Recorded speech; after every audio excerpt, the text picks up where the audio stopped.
She's still inside you. Even if she lives oceans away, even if her body rests in the ground, even if you haven't spoken in decades, her presence remains. Not just in memory, but in the architecture of your psyche. Carl Jung warned of this force, the one most feared yet most formative, the mother complex.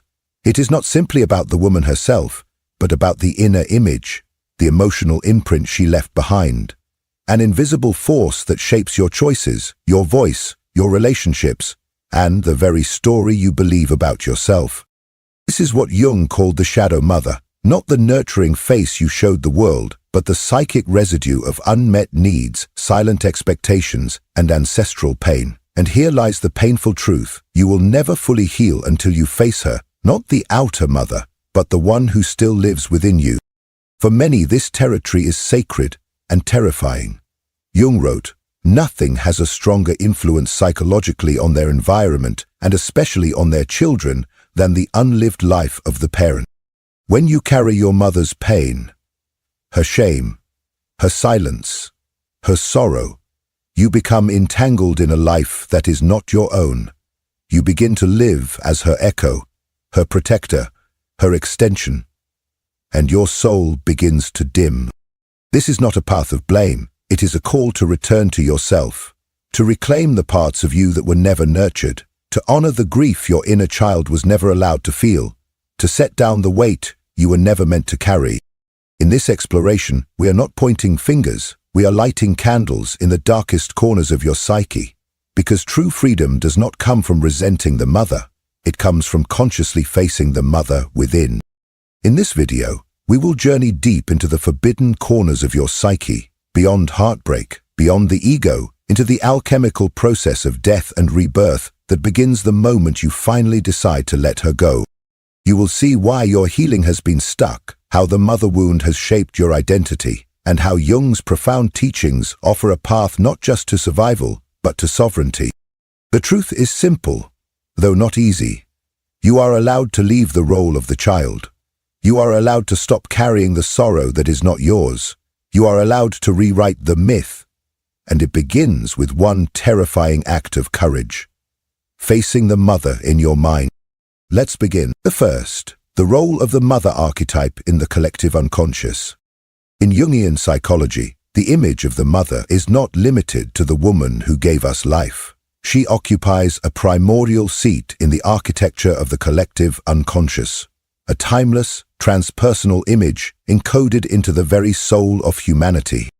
To Jung, the mother is first and foremost an archetype, a universal psychic pattern, inherited rather than invented, emerging again and again in dreams, myths, and personal relationships.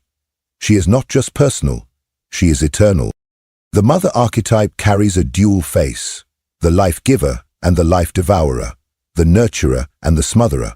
This is what Jung called the paradox of the Great Mother. It is an image older than civilization, representing both safety and danger, creation and destruction, comfort and engulfment. This archetype is not bound to the historical identity of your biological mother. It lives beneath it. It shows up in religious icons, nature symbols, mythology, and even in the earth herself. The mother is both the one who feeds you and the one who threatens to consume you. For those carrying unresolved wounds from their mothers, this archetype becomes entangled with personal trauma. Jung warned that when we confuse the personal mother with the archetypal mother, we enter a psychic labyrinth, reenacting childhood pain through adult relationships, yearning for nurturing yet terrified of closeness, seeking approval while fearing rejection. The archetype, when split and unintegrated, produces psychological distortion. In dreams, the mother may appear as a gentle guardian or a monstrous figure that devours. In myth, she is both Demeter and Kali, Mary and Medea. Jung described this ambivalence as the bipolar nature of the mother archetype: good and evil, creator and destroyer, holy and profane. When the psyche clings to one side while repressing the other, we fragment. To idealize the mother is to deny her shadow. To demonize her is to reject her light. Either way, we fall into projection, casting our inner wounds onto partners, mentors, bosses, spiritual teachers, any figure carrying the symbolic weight of the mother. And this is why so many people remain stuck, because true healing of the mother wound cannot occur at the surface level. Jung insisted that we must move beyond personal grievances and into symbolic vision. When we view our mother only through the narrow lens of our childhood, her neglect, her rage, her control, we remain trapped in the ego's story. But when we see her as a vessel for ancient forces, when we recognize that our pain is not just personal but archetypal, we open the door to deep transformation.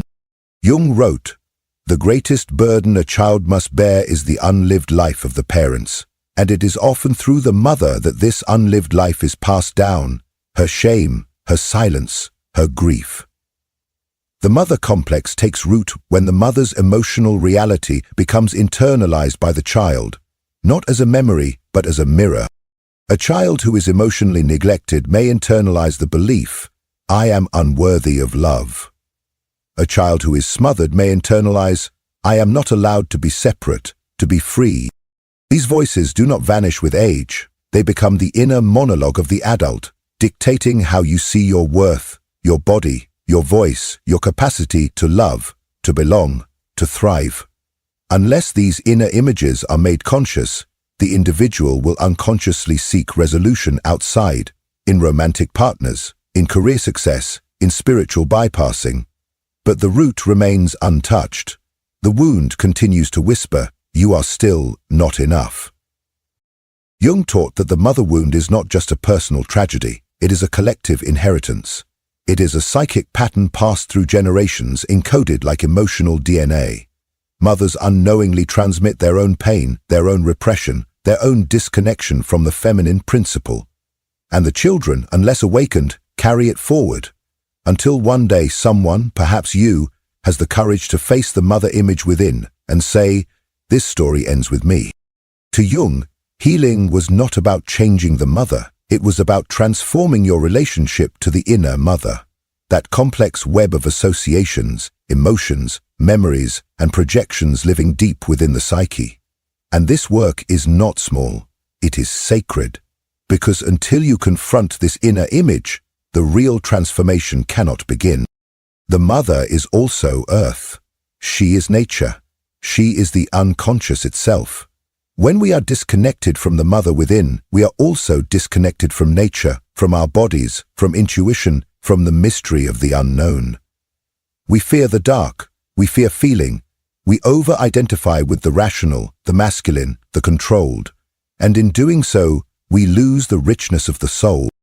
The cost of remaining blind to the archetypal mother is profound. Chronic anxiety, unresolved grief, relational dysfunction, creative blocks, spiritual emptiness, a constant sense of not belonging to yourself.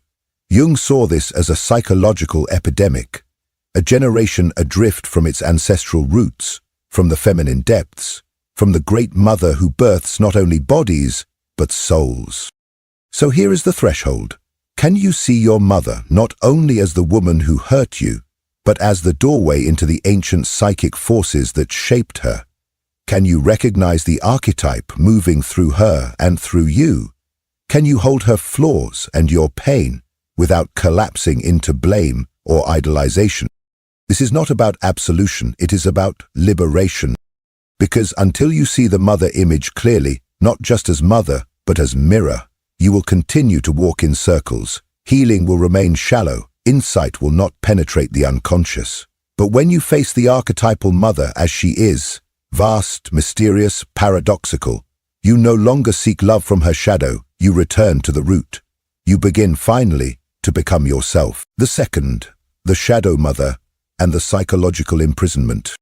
In Jungian psychology, the shadow mother is one of the most feared and misunderstood inner forces. Unlike the nurturing aspect of the maternal archetype, she is not the mother who protects, nourishes, or guides. She is the one who consumes. She appears in dreams, myths, and the quiet despair of adulthood as the force that clings, suffocates, manipulates, and inhibits the growth of the soul. Jung observed that this devouring aspect is not an anomaly. It is an inescapable pole of the archetype itself. The Great Mother births and devours. She creates and she withholds. And when this aspect is not faced consciously, it becomes a psychic prison from which the ego cannot escape. The Shadow Mother shows up in mythology as Demeter refusing to release Persephone, as dragons guarding sacred treasure, as goddesses who swallow their offspring. Psychologically, she emerges when maternal energy overreaches its natural bounds, when love becomes control, when protection becomes possessiveness, when care disguises dependency. In these moments, the child feels not held but consumed. And yet, because the energy is wrapped in maternal language, "I just want what's best for you," the child cannot name the betrayal. The soul collapses inward, silently absorbing the belief, "My freedom is abandonment, my autonomy is betrayal." As Jung wrote, this force rarely enters consciousness in obvious ways. Its grip is subtle, hidden beneath layers of conditioning and inherited guilt. In adult life, it may appear as crippling self-doubt, a persistent inner critic that echoes the mother's voice. It may show up as the inability to feel safe when independent, the reflexive fear of disappointing others, or the unconscious attraction to romantic partners who control, diminish, or suffocate, mirroring the emotional terrain of the mother wound. It is the guilt that arises the moment you try to set a boundary, speak your truth, or walk away from dysfunction. The Shadow Mother whispers, "You are ungrateful, you are bad, you are selfish." This is psychological infantilization, a state Jung warned against, where the ego remains small and dependent, physically adult, but emotionally tethered to the mother's expectations. You may move cities, change your name, live across oceans, and still hear her voice in your head. Before you speak, before you act, before you dare to live. This is not about physical distance. It is about energetic entanglement. The ego remains a child, orbiting the mother's gravity, terrified to step out of line. Jung once said that the psyche prefers the known hell to the unknown heaven, and the Shadow Mother is that hell, familiar, predictable, falsely comforting. People stay in toxic dynamics not because they enjoy suffering, but because suffering preserves the psychic bond. Pain becomes loyalty. Self-betrayal becomes love. And until this pattern is made conscious, individuals will continue recreating the same conditions, believing they are choosing freely, when in fact they are acting out the myth of the devouring mother.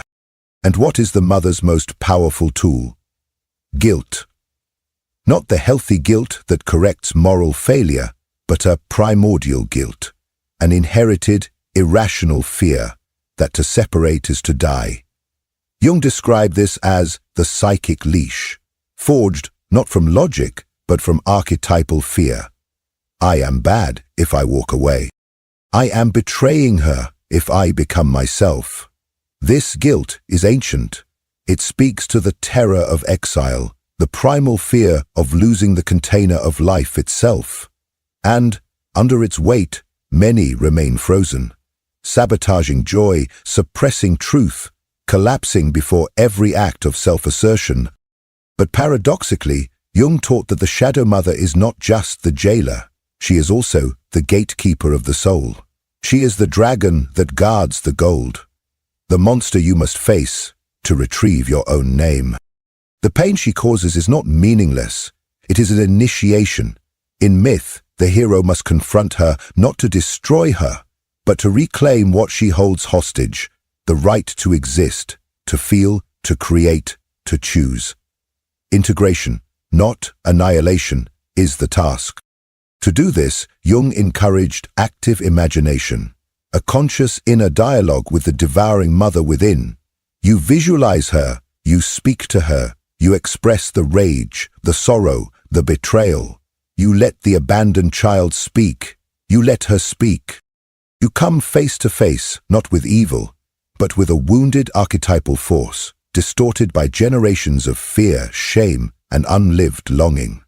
And when this process is done sincerely, something shifts. The mother loses her grip. The inner child begins to stand. The psyche begins to remember that it belongs to itself. This confrontation is a psychological death and rebirth, the death of the dependent child, the birth of the sovereign adult. Jung warned that this phase is often accompanied by a collapse, depression, emptiness, grief. But this crumbling is sacred. It is the dismantling of inherited illusion. The ego feels naked, but for the first time, it is real, and it is from this darkness that light can return, not borrowed light, but the soul's own fire. So let us be clear. The Shadow Mother is not your enemy. She is your threshold. She is the terrible teacher, the fierce face of the feminine that demands you awaken. And when you dare to confront her, not to blame her, but to reclaim yourself, you open the door to freedom. You begin to live not as a child trying to please, but as an adult who chooses. You rise not in defiance of the mother, but in honor of what she could never complete. This is not just personal healing. This is ancestral liberation, a breaking of the psychic chain, a return to the soul. And for those who walk this path, the reward is not ease, but wholeness. The rarest and most powerful gift of all. The third, the internal mother, the silent dictator within. Within the vast architecture of the unconscious, one psychic force reigns with eerie quietness and commanding power. The internal mother. She does not shout, but she governs. She does not strike, yet she shapes. Jung described this inner figure as the internalized mother imago, a psychic echo of the maternal presence embedded so deeply in the unconscious that it often evades the light of awareness for a lifetime. Even when the biological mother is long gone, through death, distance, or estrangement, the inner mother lives on. And not as memory alone, but as a living, autonomous complex, silently scripting how we think, feel, choose, and relate. She becomes the invisible monarch of the inner kingdom, whispering into the soul of the adult what the child once absorbed without question.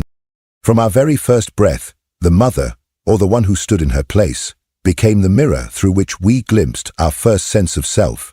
Through her gaze, her tone, her embrace or her withdrawal, we learned whether we were welcome in the world or merely tolerated.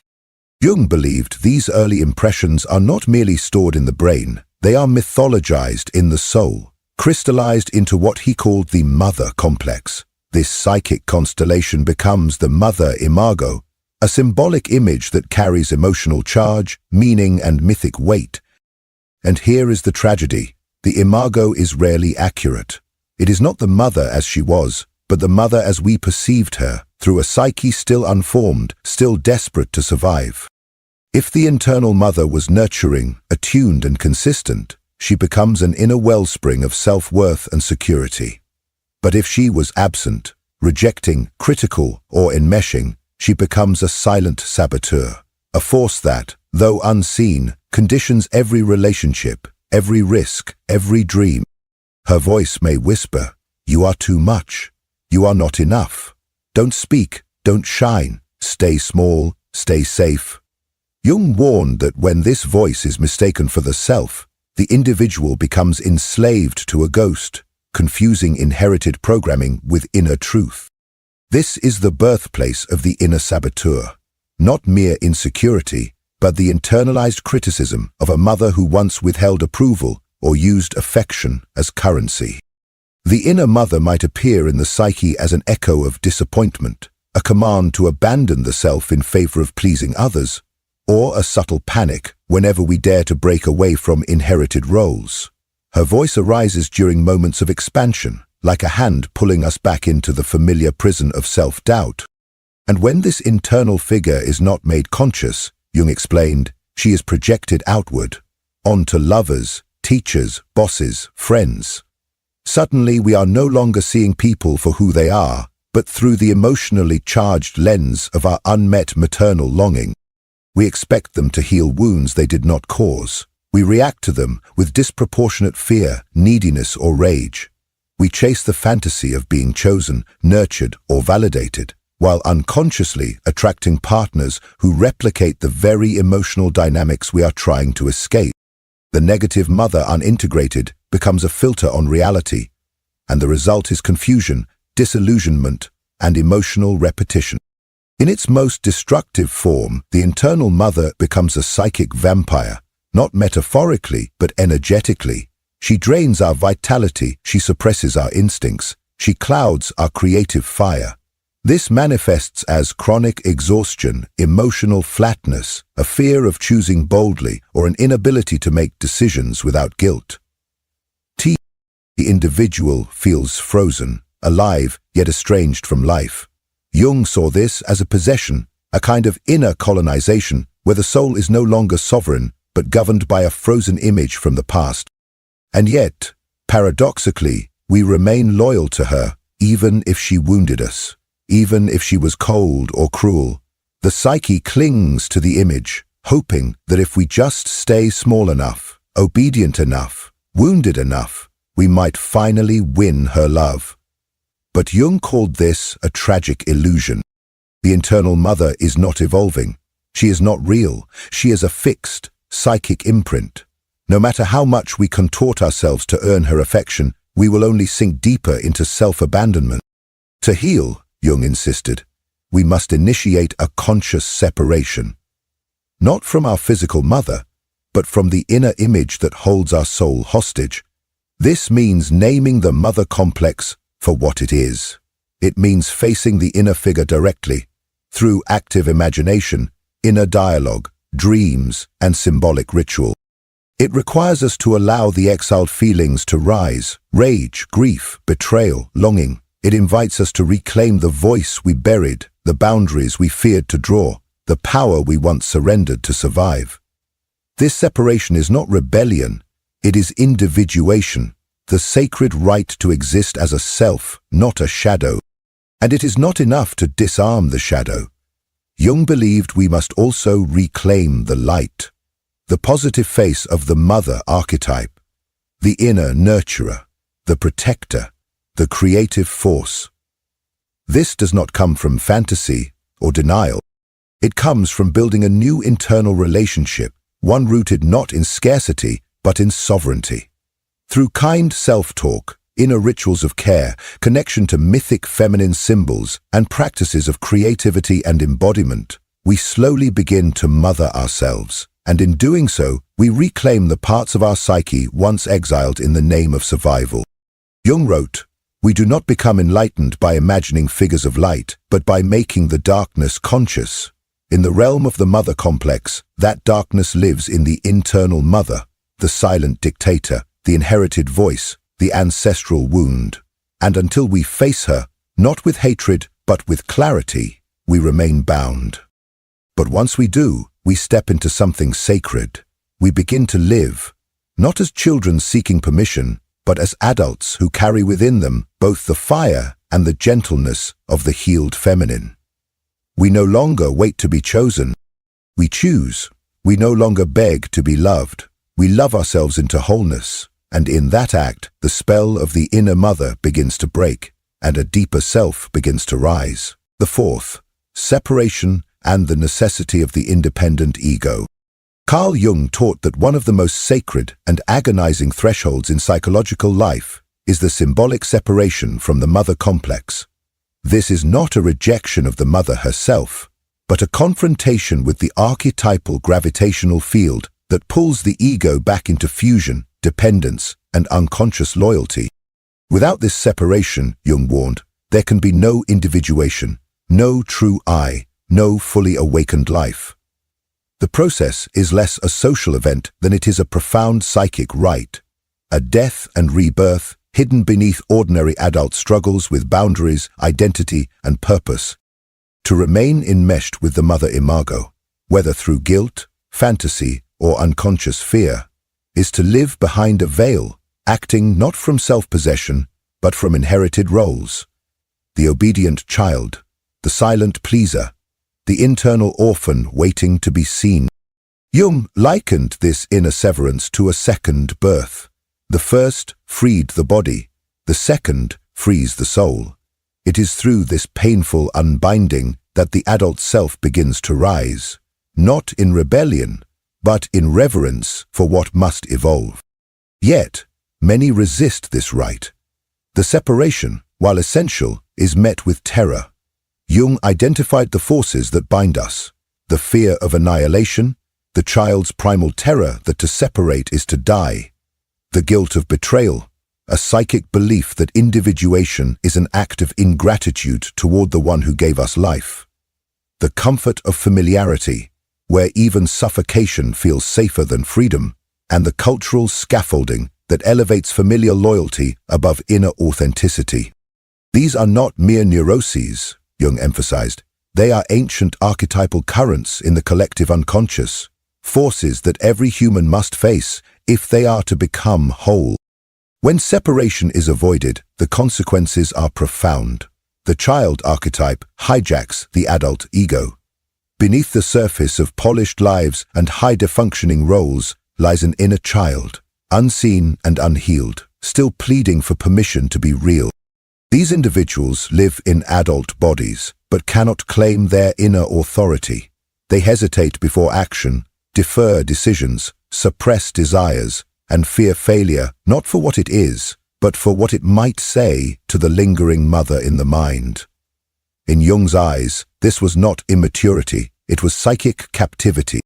True separation is the hero's journey. It is the descent into the unconscious forest, the confrontation with the dragon of the mother's shadow, the protector who becomes jailer, the giver who becomes devourer. The path is littered with grief, confusion, rage, and the aching silence of ancestral memory. But to refuse this call is to live a life dictated not by soul, but by avoidance. The one who delays this journey risks existential despair, unknowingly repeating the unresolved drama of the mother complex in every partner, every job, every unmet longing. The ego must die for the self to rise. Jung described this moment as a psychological crucifixion, the death of the compliant child, the one who once believed that love could only be earned through suppression. In its place, the sovereign adult is born, not polished, not perfect, but grounded, breathing, willing to meet life as it is. This birth, like all births, is messy, demands mourning. For the childhood never lived, the illusions now shattered, and the longing that must now be faced rather than fed. Yet after death comes emptiness, a silence so wide it terrifies. The void, Jung wrote, is sacred space. It is the vacuum left behind when the mother's voice no longer fills the psyche, and it is dangerous only when we do not fill it ourselves. If we do not claim this space with our own values, desires, and inner voice, the mother's shadow returns, stronger, subtler, and more consuming. This is why separation alone is not enough. It must be followed by creation. The building of a new inner structure, not borrowed, not inherited, but forged from self-awareness. When this happens, when the individual crosses the threshold, the sovereign ego begins to awaken. This is not the inflated ego of superiority, but the stable ego of self-trust, the kind that no longer acts to please or perform, but to express the truth of one's being. It no longer makes decisions out of fear or guilt, but from alignment. It enters relationship not to be saved, but to share. This ego does not seek certainty, it embraces mystery. It does not demand applause, it honors its own voice. And behind this process lies a spiritual truth. Jung saw the break from the mother complex as more than psychological. It is the moment we step out of the known world, the mother as collective, the mother as safety, and step into the wild, sacred territory of the self. The self is not the ego's fantasy, but the deep inner guide, the force that carries our blueprint and dares us to fulfill it. When we separate from the mother complex, we are not turning away from love, we are turning toward truth. And in doing so we begin to live not as followers of scripts, but as co-creators of meaning. Ritual helps this unfold. Jung understood that thresholds must be marked. Whether through art, dream work, journaling, or sacred symbolic gestures, we give form to the formless. We declare, the old is over. We speak to the mother in our minds and say, I honor you, but I no longer belong to you, I belong to myself. We build altars not of stone, but of courage, acts of boundary, moments of honesty, breaths taken without fear of punishment. Separation, then, is not betrayal. It is devotion to life. It is the act of becoming a vessel wide enough to hold both the grief of the past and the beauty of what is yet to be. Without it, we circle the same shadows. With it, we begin the walk toward the self. As Jung once said, man's task is to become conscious of the contents that press upward from the unconscious, and in the labyrinth of the mother complex, the first doorway opens through the brave, beautiful act of letting go. The fifth, psychological symptoms of the unhealed mother wound. A depth psychology perspective. Carl Jung once said, "Until you make the unconscious conscious, it will direct your life and you will call it fate." Nowhere is this more apparent than in the silent, corrosive effects of the unhealed mother wound. When the mother complex lies dormant and unexamined, it does not disappear. It metastasizes, weaving itself through every corner of the psyche, subtly shaping one's beliefs, behaviors, emotions, and relationships. These are not random misfortunes or personality quirks, Jung warned, but archetypal patterns, manifestations of unresolved energies that have not yet been brought into the light. Let us now explore the 9 deeply rooted psychic symptoms that reveal the presence of an unhealed mother wound. Symptoms that reach far beyond the personal and into the very soul of the collective unconscious. 1. The inner critic and chronic self-doubt. One of the first signs of an unhealed mother wound is a relentless inner voice that whispers sabotage. You're not good enough. Who do you think you are? This is no ordinary self-doubt. It is the internalized shadow of the maternal voice, a psychic echo of early life experiences where love may have been conditional, approval withheld, or vulnerability punished.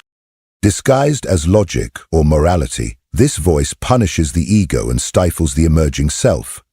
Jung described this as a complex, an autonomous fragment of the psyche that acts like a parasite, feeding off the ego's attempts to grow. 2. The fear autonomy and the clinging to dependence. Many who carry this wound find themselves torn between the longing for freedom and the terror of it. They crave independence, yet feel paralyzed when asked to stand alone. Decisions feel dangerous, success feels like betrayal, and failure becomes a means of maintaining invisible loyalty to the suffering mother image. Jung saw this dynamic as a regression into the archetypal mother's arms. Safety, purchased at the cost of the self. 3. Guilt, shame, and the inherited burden. There exists a deep, almost sacred guilt in those who attempt to separate from the mother complex. It says, "If I thrive, I betray her. If I grow, I abandon her." This is not personal guilt, it is archetypal. It stems from the primitive belief that one's survival is tied to the mother's emotional state. Jung identified this as the child unconsciously carrying the unlived life of the parent, the mother's regrets, limitations, and pain, passed down like invisible psychic inheritance. 4. The pattern of self-abandonment and people-pleasing. Those wounded by the mother's disapproval or conditional love often become experts in self-abandonment. The ego, still trained to appease, betrays its own needs in order to remain good, lovable, or accepted. Boundaries feel like threats. Saying no induces shame. Jung interpreted this as the ego still wearing the mask of the obedient child, terrified to risk the wrath of the inner mother, and unfamiliar with the sacred authority of its own voice. 5. Attracting relationships that reenact the wound. Perhaps most painfully, individuals often find themselves magnetized to those who resemble the emotional terrain of their mother wound, emotionally distant, critical, controlling, or smothering partners. This repetition is not foolishness. It is the psyche's symbolic attempt at repair. Jung noted that the unconscious recreates unresolved trauma externally, not to punish, but to heal. But unless we become aware of the projection, we mistake repetition for fate and call suffering love. 6.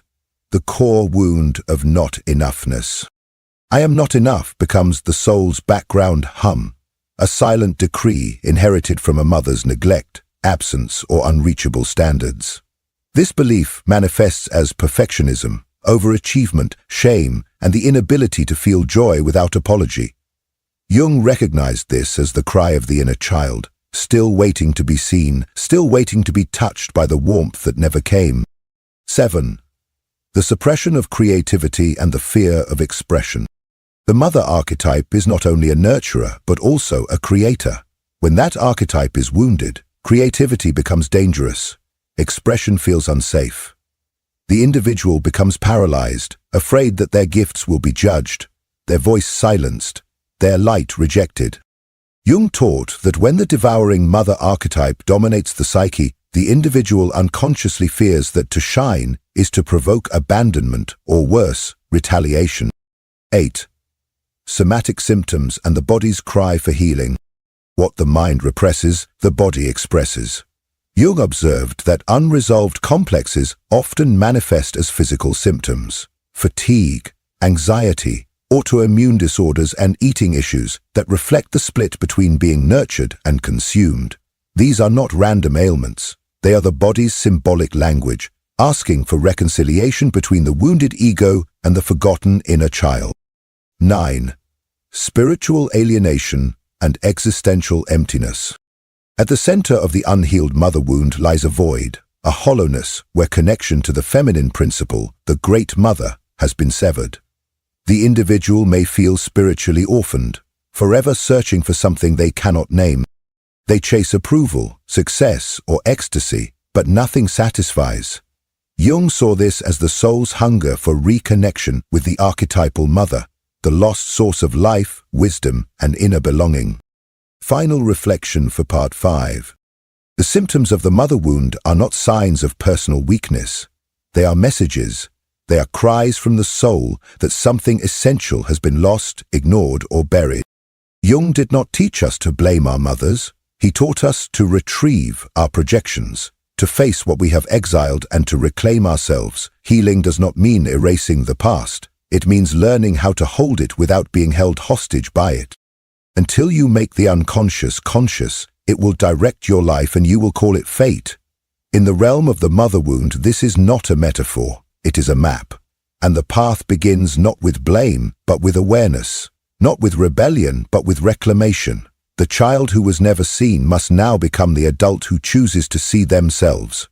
That is where healing begins. That is where freedom is born. The 6th. Embracing the shadow mother, a ritual of inner transformation. Within the sacred structure of Jungian depth psychology, the confrontation with the shadow mother is not merely therapeutic, it is soul-deep initiation. Jung did not consider this encounter optional for those who seek wholeness. He considered it vital. Healing the mother wound is not achieved through intellectual insight alone, nor through polite forgiveness offered from the surface of the ego. It demands a raw, symbolic descent into the underworld of the psyche, a reckoning with the archetypal mother's shadow, an encounter as ancient as myth and as intimate as your own heartbeat. The alchemy of the shadow mother. In the symbolic language of alchemy, the nigredo, the blackening, marks the first stage of transformation. It is the death of illusion. For the child trapped in the mother complex, this is the moment when the sweet veil of the idealized mother dissolves, and what emerges is something darker, the devouring aspect of the archetypal feminine. Jung taught that this darkness is not evil, it is sacred. It contains the lost fire of the self. The shadow mother, in all her terror, holds the very ingredients for freedom, creativity, and power. She is the gatekeeper of a treasure buried in fear. The act of seeing, the first step toward integration. Individuation begins the moment you dare to see her. To see the shadow mother clearly, without idealization or denial, is the soul's first act of rebellion and reclamation. It requires the courage to recognize her manipulations, her fear of abandonment, her need to possess or control, and the way she projected her pain onto the child. As long as we preserve the fantasy of the ever-giving, ever-sacrificing good mother, we remain bound in the psyche's childhood, unable to step into the sacred authority of the adult self, facing the child's rage and grief. Buried beneath obedience lies rage, and beneath that rage, grief. Jung emphasized that these emotions are not pathologies, they are sacred energies. fragments of the soul exiled in guilt and fear. To heal, one must acknowledge the fury of betrayal, the ache of not being seen, the sorrow for a mother who could not nurture as the soul required. This grief is not regression, it is resurrection. Through expression, through ritual, art, or even silent tears, we make space for the soul's return. Active imagination, dialoguing with the shadow mother. Jung's method of active imagination is a bridge between the conscious mind and the autonomous figures of the unconscious. Through it, we enter into living dialogue with the shadow mother, not to battle her, but to hear her voice. She may reveal fear, jealousy, sorrow, or loss, and through this conversation, the ego transforms. No longer a child craving approval, but an adult capable of listening, speaking, and standing with inner sovereignty. The false split of all good or all bad dissolves. Wholeness begins. The symbolic death of the mother's tyranny. This confrontation marks a death, not of the physical mother, but of the psychic prison she may still represent. Nightmares, emotional storms, and crumbling beliefs often accompany this symbolic death. But in Jung's mythopoetic lens, this death is sacred. It mirrors the myth of the hero descending into the underworld to face the dragon, the mother shadow, and rising reborn. What dies is not the mother, but the ego's illusion. What is born is the soul's freedom, the return of the rejected feminine.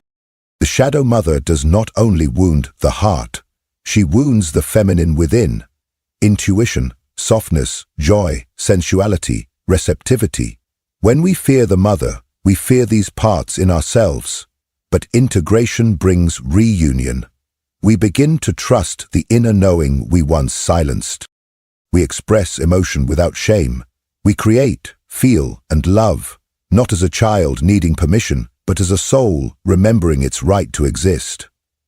Jung saw this as essential healing, especially in cultures that repress the feminine archetype.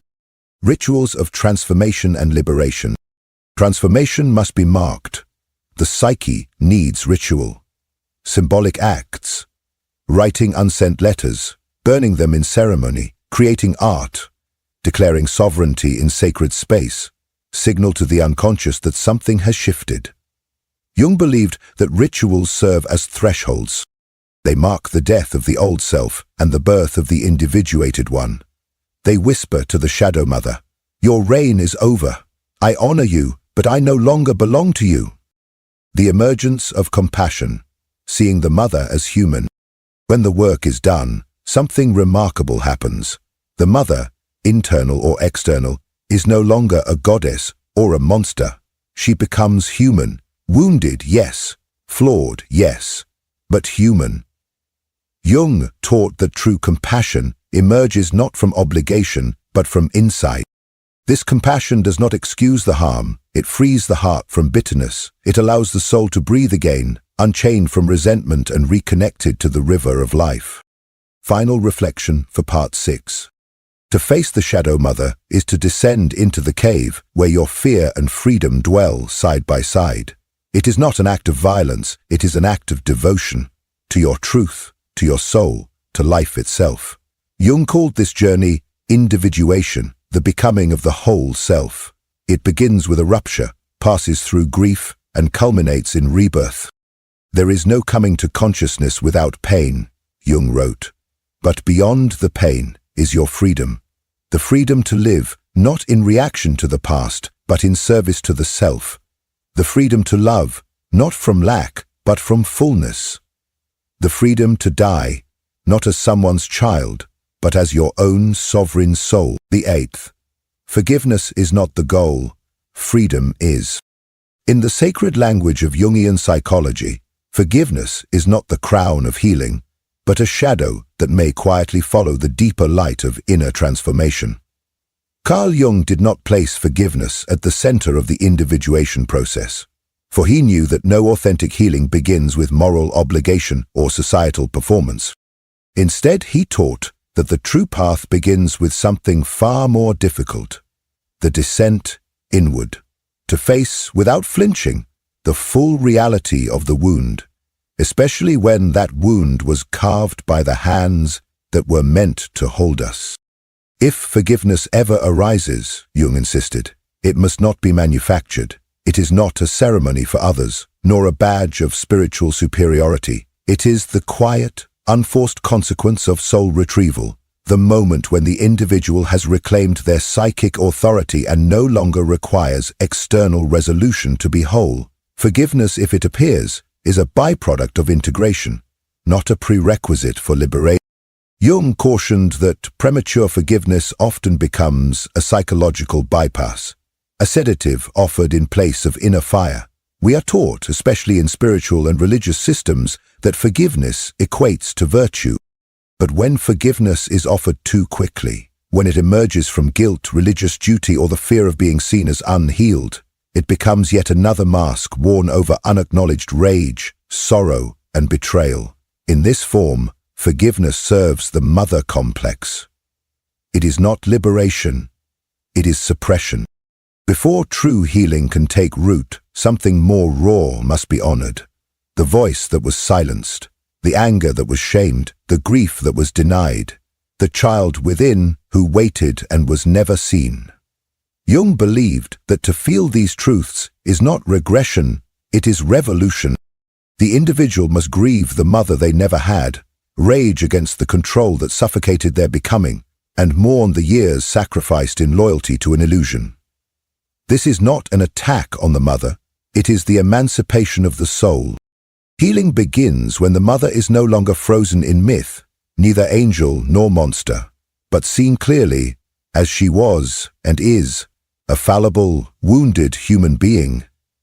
This act of humanization collapses the projections that once inflated her power and dismantles the psychic structures that kept the self imprisoned. In this space of clarity, after the storm, after the rupture, the possibility of forgiveness may emerge. But even then, it must come, not from obligation, but from the rootedness of a sovereign heart. Still, even in its absence, freedom is possible, and this is the crucial insight.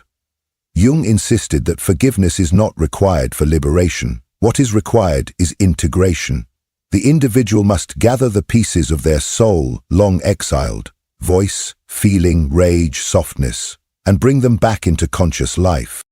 They must draw boundaries, not to punish the mother, but to reclaim the inner landscape once ruled by her image. The goal is not reconciliation, it is individuation. And when the individual walks that path, the inherited scripts of guilt and identification begin to dissolve. Final reflection for Part 8. In Jungian psychology, forgiveness is not the finish line. It is a leaf that may fall once the roots of the self have grown deep.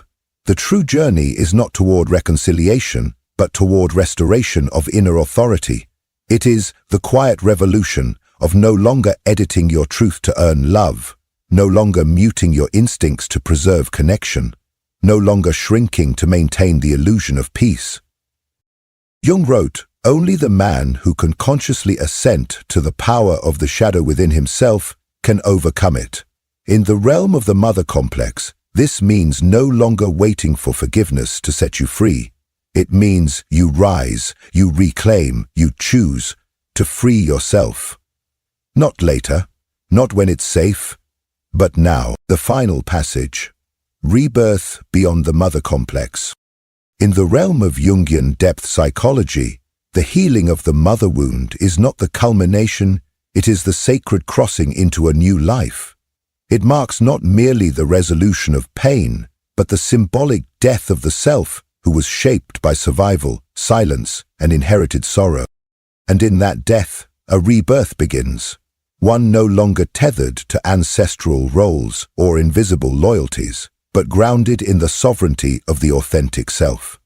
Jung taught that only through conscious confrontation, mourning, and inner integration of the mother complex can we take our first true steps into psychological wholeness.